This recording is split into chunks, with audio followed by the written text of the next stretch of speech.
So I recently had to speak to my mum about how she was praying for me. And I want to bring this conversation to a lot of you guys because my mother woke up one morning and she just was like, "Oh, um, wherever your glory is, may it come back to you." And I immediately said to her, "Hey, stop praying those prayers." And she looked at me shocked, right? Mother's a Yoruba woman, so she looked at me shocked and she was like, "What do you mean?" And I was like, "Mom, what kind of a prayer is that?" And she was like, I'm just, and I was like, "What do you mean, wherever the glory? Who took the glory and where are they?" And then I said to her, "Do you pray like that for yourself?" And she was like, "Yeah, that's the type of prayers that I pray."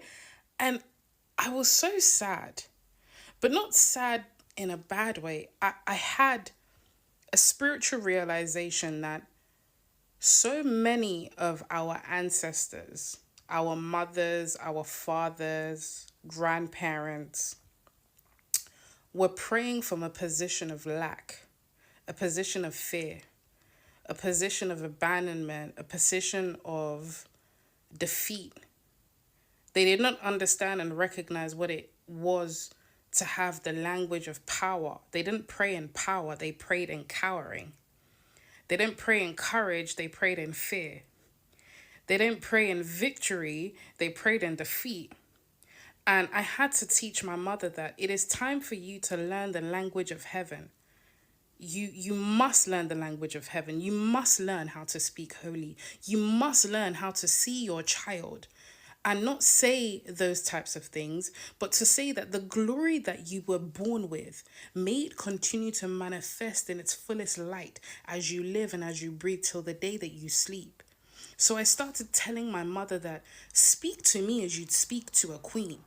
Speak to yourself as you'd speak to a queen. Address the glory that is on my head, that is in my heart, that is in my spirit, that is in my soul, that is in my DNA. Do not say things like, "Wherever your glory is, may it come back to you." Like, I said, because what you are now, the spell that you are casting, that you're not hearing, is that somebody had the power to take my glory. Someone had the power to take our glory. The glory is somewhere scattered and it is not currently in my possession and in use, meaning that you have now rendered me powerless, unable to use my own glory, and we do not know the location of it.